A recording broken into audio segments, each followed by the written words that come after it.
안녕하세요 여러분, 드림코딩의 엘리입니다. 오늘 드디어 오브젝트에 대해서 배우는 시간인데요. 지난 데이터 타입과 클래스를 아직 보시지 않으셨다면 그 편을 먼저 보시고 이번 강의를 들으시면 조금 더 이해하는 데 도움이 될 것 같습니다. 오늘은 개념 설명 없이 바로 코드로 본론으로 들어가 보도록 할게요. 이 영상이 조금이라도 도움이 된다면 좋아요와 알람 설정 그리고 코멘트에 출석 체크 꼭 부탁드릴게요. 노트를 정리하면서 따라오시는 멋진 드림코더 분들은 이제 object.js 파일을 추가하시면 되고요. 노트가 점점 쌓여가는 게 보이시죠? 열심히 하고 있다는 증거예요. 그리고 이제 끝날 날도 얼마 남지 않았으니까 모두 화이팅입니다. 오늘 드디어 오브젝트에 대해서 배울 건데요. 시간이 나시면 여기 MDN 사이트에 오셔서 오브젝트에 관련된 글을 읽어보시면 조금 도움이 될 거예요. 여기 내려오시면 built-in 메소드들은 어떤 것들이 있는지 그리고 어떤 것들이 가능한지 한번 읽어보시면 아, 이런 것도 되는구나 라고 조금 큰 그림을 보실 수 있을 것 같은데요. 그러면 이제 코드를 작성하면서 이 오브젝트는 무엇이고 어떻게 쓰면 좋은지 한번 알아보도록 할게요. 프리미티브 타입은 변수 하나당 값을 하나만 담을 수가 있습니다. 이렇게요. name이라는 변수에는 L이 스트링이 들어가 있고 age에는 number 4가 들어가 있죠. 그래서 만약 얘네를 출력하고 싶은 함수를 만든다면 이름과 나이를 각각 파라미터로 전달해 줘야 됩니다. 그리고 함수를 정의해서 쓸 때도 두 가지의 파라미터를 받아올 수 있도록 이렇게 만들어야 되는데요.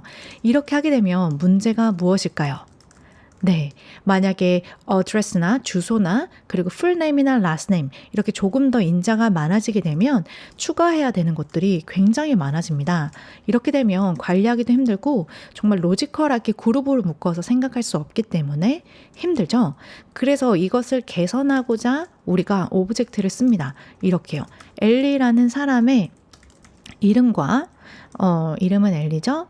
이름과 그리고 나이는 4 이렇게 하면 오브젝트로 관리하면 되니까 더 이상 이렇게 name과 age를 따로 받을 수 없고 person이라는 데이터를 받아서 person의 이름과 person의 나이를 출력하면 되는 거죠. 그리고 이렇게 전달할 때도 호출할 때도 엘리만 전달하면 되니까 간편하게 데이터를 관리할 수가 있습니다.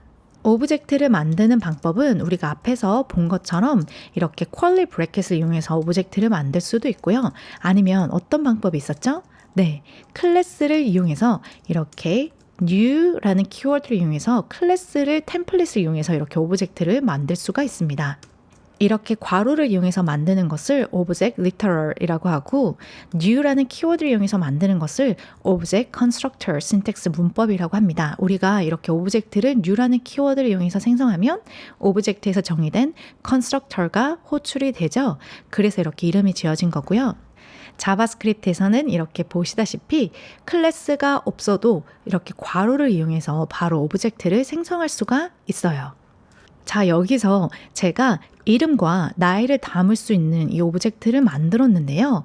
자바스크립트는 dynamically typed language라고 했죠. 동적으로 타입이 런타임 때 결정되는 언어인데요.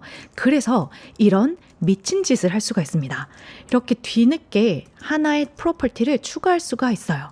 그래서 이미 우리가 name과 age라는 오브젝트를 정의했음에도 불구하고 그 뒤에 우리가 마음이 바뀌면 저 위에서 코딩할 때는 그래, 사람은 이름과 나이 이 정도 정보만 있으면 충분해 라고 생각해서 만들다가 뒤늦게 일을 하는지 안 하는지도 추가할까? 이렇게 생각해서 마음이 바뀌어서 다시 이렇게 추가할 수 있는 이런 것도 가능합니다. 이것은 다른 언어에서는 흔한 일은 아니에요. 그리고 이렇게 너무 동적으로 코딩하면 금방금방 하기에는 좋지만 나중에 유지 보수하기가 굉장히 힘들고 생각지도 못한 에러가 발생할 수 있기 때문에 가능하면 이것을 피해서 코딩하는 것이 좋습니다. 하지만 이것이 가능하다는 거, 그리고 하나 더 가능한 것이 있는데요. 바로 삭제도 가능합니다. 너무 미친 것 같지 않나요? 엘리의 마음이 바뀌어서 이 프로퍼티를 빼고 싶어요. 그러면 이렇게 빼고 동일한 것을 출력하면 붐, undefined이라고 나오죠? 여기서 중요하게 짚고 넘어가야 될 포인트는요.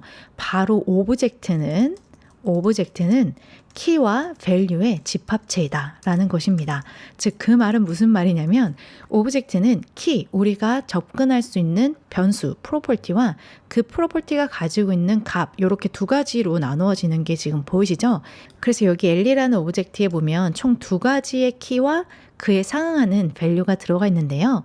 키는 name, value는 ellie, 또 다른 키는 age, value는 for 이렇게 각각 들어가 있는 걸 볼 수 있습니다. 즉 오브젝트는 키와 value의 집합체이다.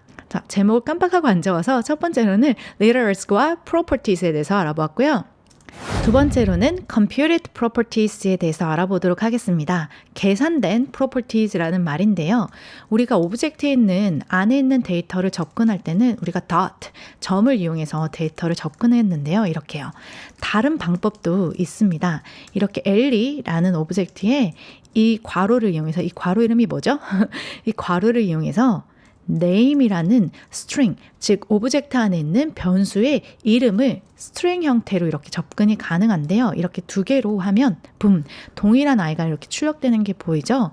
그래서 오브젝트는 name, property를 dot이라는 이 문법을 이용해서 접근이 가능하고 또는 computed properties, 이렇게 배열해서 우리가 데이터를 받아오는 것처럼 이런 식으로 접근이 가능합니다. 여기서 한 가지 주의하실 점은요. 프로퍼티는 바로 string 타입으로 이렇게 해야 됩니다. 여기서 만약에 그냥 name이라고 하게 되면 값이 안 나오는 게 보이죠? 그래서 항상 이 키는 string 타입으로 지정해서 받아와야 됩니다. 우리가 아까 이미 생성된 엘리라는 오브젝트에 has job이라는 새로운 프로퍼티를 추가했다가 여기서 뺐죠. 그래서 이것을 출력하면 당연히 undefined이라고 나오죠. 여기에서 computed property를 이용해서 동일한 것을 할 수가 있습니다. 즉 엘리라는 오브젝트에 has job이라는 프로퍼티를 true라고 할당하게 되면 다시 이렇게 true로 나오는 게 보이시죠? 이쯤 되면 여러분들께서 질문해 주실 수 있을 것 같은데요. 우와, 자바스크립트에는 두 가지 방법이나 있네요. 정말 미친 언어인 게 분명해요. 어떤 경우에 어떤 것을 쓰나요? 네, 정말 좋은 질문이에요. 우리가 이렇게 dot이라는 것을 쓸 때는 코딩하는 그 순간 우리가 정말 그 키에 해당하는 값을 받아오고 싶을 때 dot이라는 것 써서 코딩을 하고요. 이 computed properties를 쓸 때는 우리가 정확하게 어떤 키가 필요한지 모를 때, 즉 런타임에서 결정될 때 이 computed property를 쓰게 됩니다. 그래서 코딩할 때는 그냥 dot을 쓰시는 게 맞아요. 이런 경우에 출력하는 경우에도 그냥 dot을 써서 name으로 출력하는 경우가 맞고요. 우리가 실시간으로 원하는 키의 값을 받아오고 싶다면 computed property를 쓰면 됩니다. 그 말이 무슨 말이냐면 한 가지 예를 들면요. 우리가 print value라는 함수가 있다고 할게요. 이 함수는 오브젝트와 키를 받아서 그 오브젝트에 있는 키에 상응하는 value를 출력하는 함수예요. 그래서 언제 어떤 키를 받을지 모르는 거예요. 예를 들면 이 원하는 키를 사용자에게 인풋을 받아서 출력해야 되는 함수라면 이 키는 어떤 걸 출력할지 코딩하는 이 시점에는 우리는 전혀 몰라요.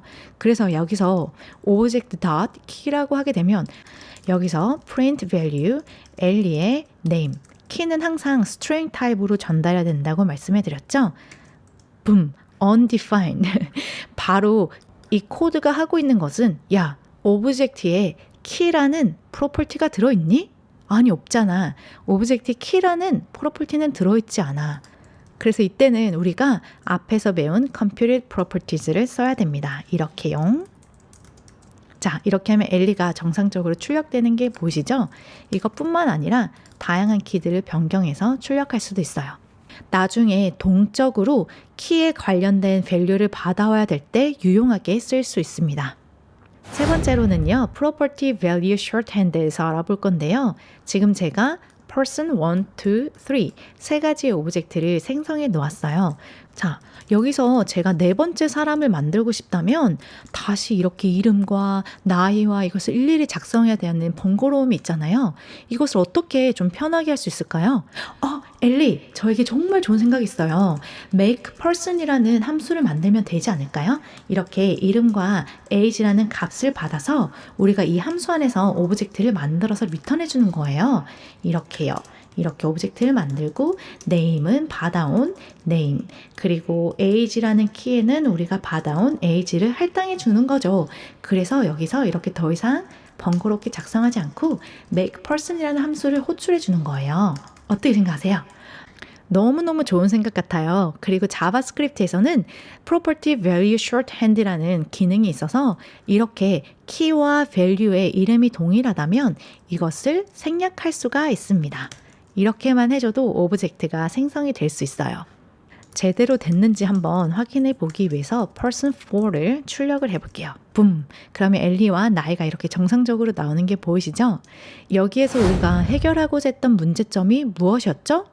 오브젝트를 필요할 때 일일이 만들게 되면 이렇게 불가피하게 동일한 키와 밸류들을 반복해서 작성해야 되는 문제점이 있었습니다.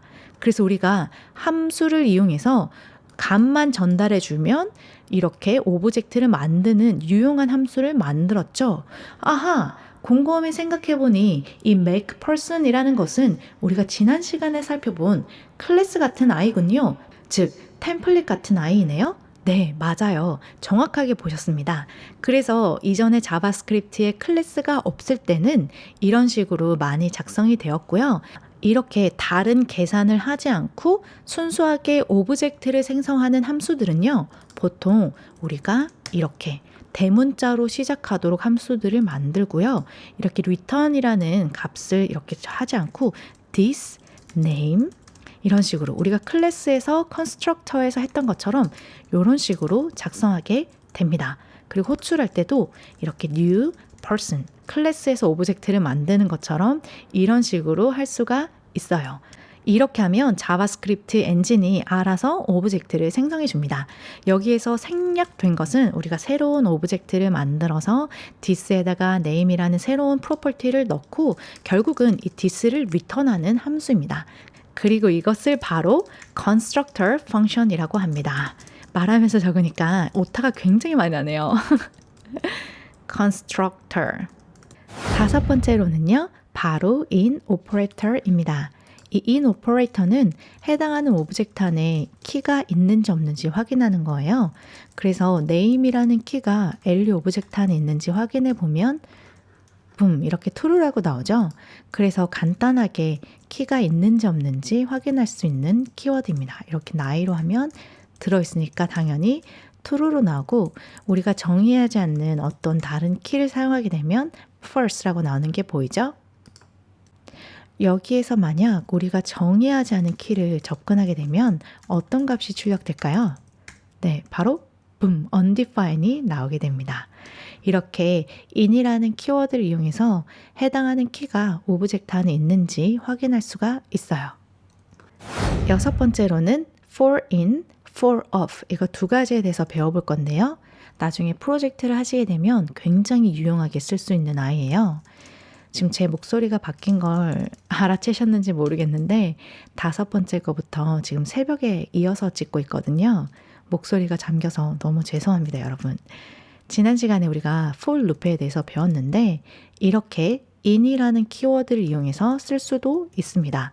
이것은 엘리가 가지고 있는 키들이 이 블럭을 돌 때마다 키들이 이렇게 여기 키라는 지역 변수에 할당이 되어집니다. 그래서 우리가 여기에 콘솔에 키를 출력하게 되면 엘리 안에 있는 모든 키들이 출력되어지겠죠. 우리가 이전에 있는 로그들을 다 지워볼게요. 이렇게 클리어를 이용하면 이전 것들이 다 지워지거든요. 이렇게 하면 name, age, has job 세 가지의 키들이 출력되는 걸 볼 수가 있습니다. 그래서 모든 키들을 받아와서 일들을 처리하고 싶을 때 이렇게 for in을 쓰면 좋고요. 하나 더 있는데요. 바로 for off입니다. for off는 오브젝트를 쓰는 것이 아니라 배열과 같은 배열 리스트 이렇게 순차적으로 이터러블한 아이들을 쓰는데요. 가령 예를 들면 우리가 배열은 아직 배우지 않았지만 이렇게 순차적으로 데이터가 담겨 있는 이런 데이터가 있다고 가정하면요. 이 데이터의 모든 값들을 찍으려면 우리가 예전에 같으면 어떻게 해야 됐죠? 네, let I 새벽이라서 얘네들을 array의 length만큼 빙글빙글빙글 돌면서 i를 순차적으로 이렇게 늘려가지고 계속 찍어야 됐잖아요. 이렇게 하면 굉장히 많이 작성해야 돼서 그렇게 좋지는 않아요. 이렇게 하면은 출력은 되겠죠? 근데 이것을 조금 더 쉽게 할 수 있는 방법이 있어요. 바로 for op를 쓰는 겁니다. 이렇게요. 이렇게 하면 array에 있는 모든 값들이 value에 할당되면서 이렇게 블럭 안에서 순차적으로 출력하거나 값을 이렇게 계산할 수가 있어요. 네, 동일하게 나오는 게 보이시죠? 다음으로는 너무너무 재밌는 클로닝에 대해서 한번 배워보도록 할게요.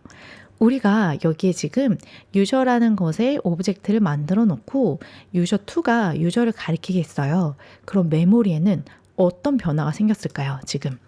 네, 유저라는 변수는 지금 메모리를 가리키고 있는데 여기 메모리에는 레퍼런스가 들어있죠. 이 레퍼런스는 실제로 엘리라는 name은 엘리이고 age는 20이라는 이런 오브젝트를 가리키고 있는 레퍼런스가 들어있습니다. 그리고 유저2의 변수는 똥손이네. 유저2의 변수는 유저가 지금 할당이 되어졌죠. 그 말은 유저 안에 들어있는 이 레퍼런스의 값이 유저2에도 동일하게 할당된다는 말입니다. 그래서 유저2에도 동일한 레퍼런스가 들어있죠. 그리고 이 동일한 레퍼런스도 똑같은 엘리의 오브젝트를 가리키고 있어요. 자, 여기서 만약 제가 유저2의 이름을 코드로 바꿨어요. 그러면 유저의 이름은 무엇이 되어져 있을까요? 여러분, 붐! 엘리가 코드로 바뀌었습니다. 그림을 놓고 보면 너무 당연합니다. 유저2가 가리키고 있는 레퍼런스의 dot 이름은 엘리는 코드로 할당, 엘리를 코드로 변경했습니다.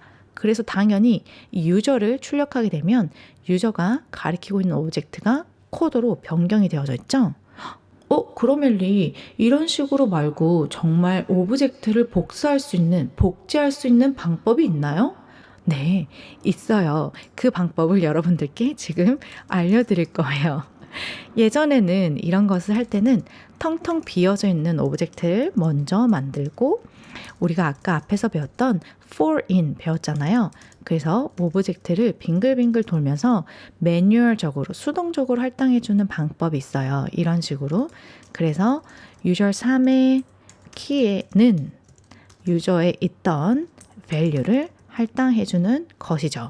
이렇게 해서 새로 만들어진 유저 3을 찍으면 값들이 복사되어져 있는 것을 확인할 수가 있어요.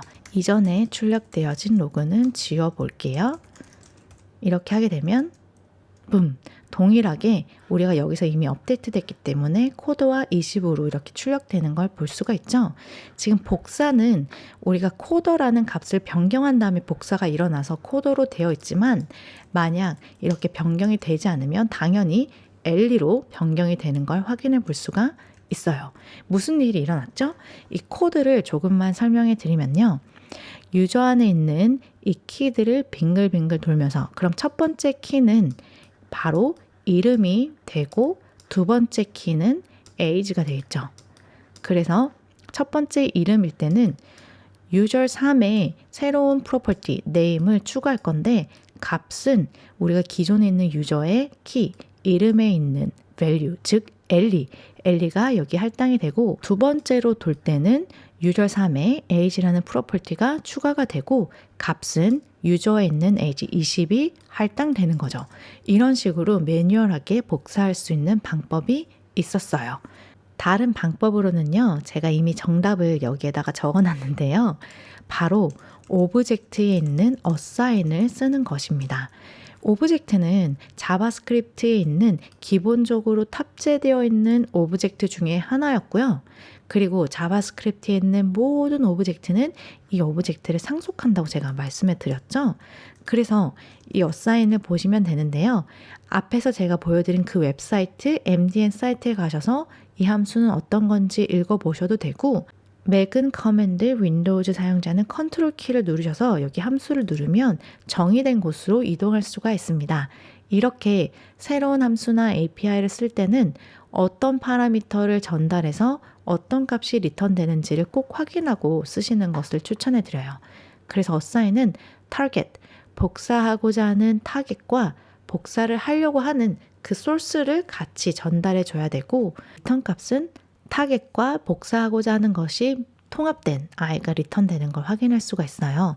아직 제네릭 관련돼서는 배우지 않아서 이런 기호들은 조금 모르실 텐데 어느 정도 좀 확인해 보면 돼요. T랑 U랑 V가 들어갔더니 T랑 U랑 V랑 섞인 애가 나오는구나 보시면 되고, 동일한 어사인 메소드 안에 소스를 하나만 넣어도 되지만 여러 가지를 넣어도 되는구나. 심지어 배열을 전달해도 되네? 이렇게 확인해 볼 수가 있어요. 그래서 타겟을 만들면 텅텅 비어져 있는 것을 정의한 다음에 user for 전달해서 바로 우리가 복사하고자 하는 오브젝트를 전달하면 됩니다. 그래서 여기에 콘솔로 user for를 출력하면 복사된 엘리가 나오는 걸 확인해 볼 수가 있죠. 근데 이렇게 하셔도 되고요. 전달하는 오브젝트는 텅텅 비어져 있고 우리가 리턴 되는 값은 두 개가 섞인 게 리턴이 되니까 이런 식으로 리턴 값을 받아와서 작성하셔도 좋을 것 같아요. 아까 assign 함수의 인터페이스를 살펴보니까 여러 개의 소스를 전달할 수도 있었어요. 그럼 이런 경우에는 어떤지 한번 살펴볼게요. 여기에 fruit 1에는 색깔이 빨간색, fruit 2에는 색깔이 파란색이고 사이즈는 큰, 즉 fruit 1과 2의 공통적인 프로퍼티는 컬러가 들어있고요. 사이즈라는 새로운 프로퍼티가 fruit 2에 들어있습니다. 그래서 얘네 두 개를 섞은 것이 바로 mixed라는 변수인데요. 이 mixed의 색깔과 크기는 무엇이 출력될까요? 네, 정답은 바로 blue와 big입니다. 이것은 뒤에 나오는 i일수록 앞에 동일한 프로퍼티가 있다면 값을 계속 덮어 씌워지기 때문이에요. 만약에 여기에 fruit 3, 색깔이 블랙인 아이를 한번 같이 섞게 되면 이 fruit 3이 fruit 2에 나와 있던 프로퍼티를 계속 덮어 씌우니까 색깔은 블랙으로 나오겠죠? 이런 점을 조금 유의해서 어사인을 쓰시면 좋을 것 같습니다. 여기까지 어땠나요? 나중에 오브젝트를 왠지 많이 쓸 것 같은 느낌이 들지 않나요? 혹시 지난 시간 클래스에서 약간 헷갈리시거나 아직 객체 지향 언어에 대해서 개념이 잘 잡히지 않으신 분들은 괜찮아요. 자바스크립트에서는 사실 오브젝트를 더 많이 쓰고 있답니다. 나중에 타입스크립트나 다른 언어 공부하실 때는 이 객체 지향 언어가 조금 중요한 개념이기 때문에 객체 지향 개념이 많이 부족하신 분들은, 그리고 조금 더 공부해보고 싶은 분들은 저는 국내 서점에 가셔서 자바 책을 하나 구입하셔서 보는 것을 추천해 드립니다. 여러분들이 보셨을 때 재밌게 쉽게 읽을 수 있는 그런 책 하나를 구입하셔서 보시면 조금 도움이 될 것 같고요. 나중에 타입스크립트 배울 때도 조금 도움이 될 수 있으니까 한번 구입해서 읽어보시면 도움이 될 것 같습니다. 그럼 저는 다음 시간 너무너무 유용한 배열에서 만나도록 할게요. 그럼 여러분 즐거운 하루 보내시고요. Don't forget to code your dream. Bye everyone.